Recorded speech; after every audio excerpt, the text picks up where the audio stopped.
I'm Judy Shaw for NYSE Floor Talk. Joining me today is Bill Davis. Bill is founder and portfolio manager at Stance Capital. Hi, Bill. It's great to see you.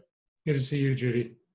Thanks, Bill. Now, a quick note to our viewers. This interview is for informational purposes only. The NYSE doesn't recommend any investments or investment strategies. Now, Bill, tell us, why are you an ESG investor and why is that important to you? Well, I've been living at the intersection of capitalism and sustainability for quite some time, and I think it's essential in financial services. That's point number one. I think the second point I want to make is that, as I said, we're not new to this.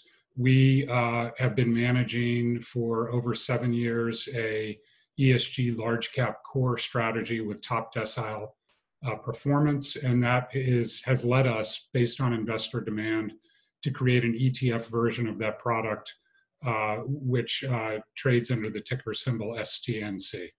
Okay, now recently we've seen an increase of ESG portfolios in the marketplace.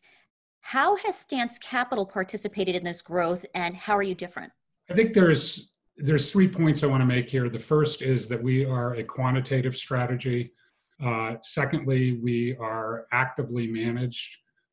Thirdly, we actually have a deeply integrated approach to ESG investing. And actually, there's a fourth, which is that we are core in orientation. And that last piece is extremely important because almost all ESG product in the market is growth-oriented, overweight technology and mega cap stocks. And we've actually outperformed the market with substantially less risk by actually investing across the entirety of the S&P 500.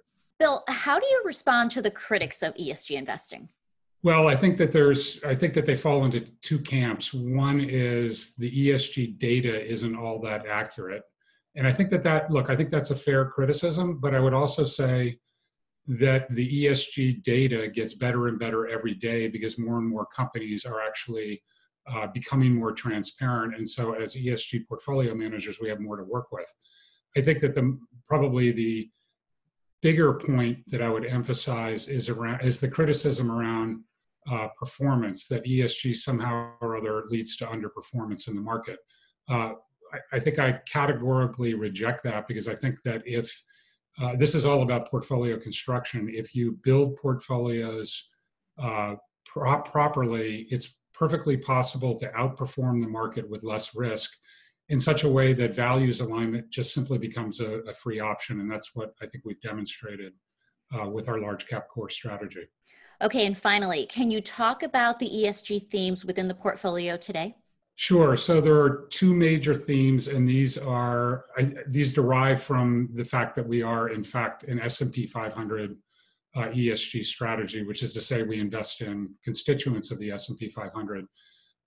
These companies are increasingly interested in becoming a part of a lower carbon economy. And so we invest in companies who have, on a weighted average basis, less carbon exposure, and at the same time have demonstrated the ability to actually generate revenues from green products and services. And so it's really those 2 things that we focus on. All right, Bill, it's been great to have you on NYSE Floor Talk. Thanks for joining me. Thank you.